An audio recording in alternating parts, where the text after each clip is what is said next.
Real wisdom is always a balanced perspective. Like the best business owners, if you walk up to the best business owners and go, wow, you're lucky because you run a business, they go, nah, that's not how it works.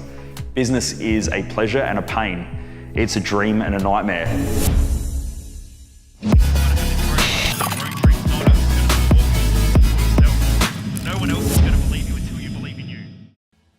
Anyone who has wisdom knows that there are two sides to everything. Going to the gym, like when someone comes up to me and they say, you know, you're lucky because your genetics, I'm like, do you know how hard I fucking train? Like I train until I throw up. That's not genetics.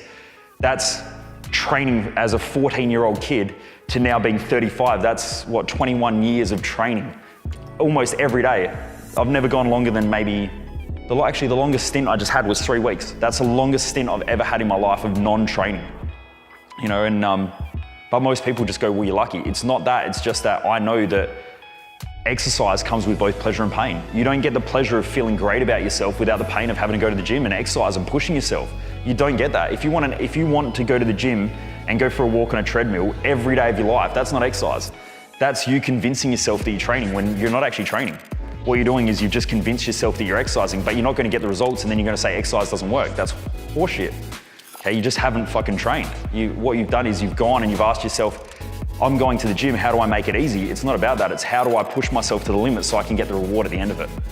So real truth in life has both sides. Everything, to me, any success in life, the delusion that most people in society have about any success, and this is how silly it is. If you walk up to an entrepreneur and you say you're lucky because you've got money, or you walk up to a person who goes to the gym and you go, you're lucky because you have a great body. That's like walking up to a parent and saying you must have an easy life because you've got kids. To most people that have been around kids, you go, that's the most ridiculous assumption that you can ever make. Yet most people throughout their lives create that assumption about success in other areas of life. It's just dumb, like it's literally dumb. You know, I would never ever walk up to a parent and say, you must have an easy life because you've got 3 kids. Why is it that people walk up to me and say, you got an easy life because you've got a nice house and a car and you must be so lucky? Why not say, your life must be friggin' challenging by having a team of people and by pushing yourself to limits, and you know, it must be hard to have what you've created. Like, tell me about it, and they want to learn more. But most people just don't do that because they convince themselves that things are easy when they're not. Nothing's easy. It always has both sides. You can't get the reward without the challenge. You know, you can't get pleasure without pain. You can't get good without bad. You can't get bad without good either. So everything's sort of dualistic, but most people just don't see it because they don't ask themselves the right questions or they don't look at it the right way.